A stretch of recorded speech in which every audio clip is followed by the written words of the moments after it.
Biasa dalam proses hukum itu sidang hukum pidana tunda-menunda biasa, dalam perdata juga tunda-menunda biasa. Makin lama makin bagus sebenarnya buat proses hukum yang baik dan benar. Tapi kemudian kan masa hukuman dari si terdakwa ini kan lebih panjang ya, karena dia sudah menjalani hukuman walaupun ditahan ya, tapi karena si Faris RM sebagai terdakwa ini memang mengakui bersalah juga menggunakan narkotika, dia dalam posisi mematuhi apapun proses hukum yang berlangsung, termasuk apapun keputusan yang akan diputus oleh majelis. Begini, tapi dalam konteks dakwaan dia adalah sebagai pengedar. 3 pasal itu adalah sebagai pengedar. Pasal 114, 112 dan 111 itu mengenai pengedar. Sementara dari pembuktian dan saksi-saksi menyatakan bahwasanya Faris RM sebagai seorang pengguna yang akut, itu kecanduan akut begitu.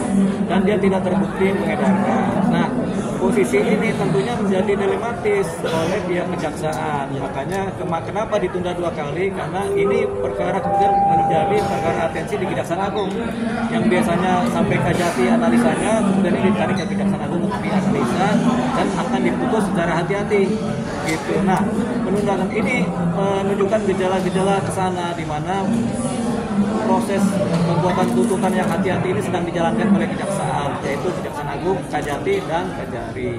Dalam konteks ini kita berpikir yang positif karena berkemungkinan apalagi sudah ada kebijakan dari BNN di mana pengguna harus direhab sebagai korban, tentunya pihak Kejaksaan Agung juga harus memikirkan ini atau melihat ini sebagai suatu pertimbangan.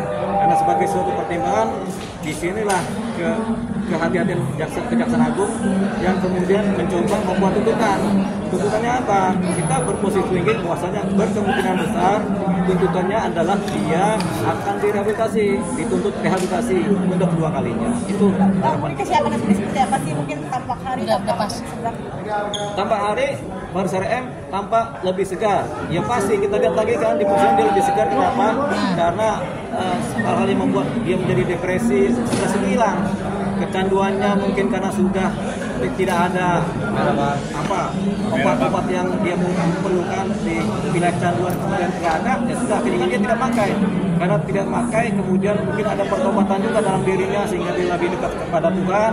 Itu mulai nilai-nilai yang menyebabkan kecanduan mulai pelan-pelan memudar. Jadi dia menjadi lebih sehat. Apalagi nggak ngerokok kan. Kemudian mungkin treatment atau penanganan di wilayah penahanan juga bagus sehingga dia tampaknya lebih sehat. Intinya orang sehat itu biasanya tidak depresi, tidak stres. Jadi tampaknya dia tidak depresi dan tidak stres sehingga segar sekarang. Bang, penundaan ini menjadi sebuah keuntungan atau malah kerugian tidak sih?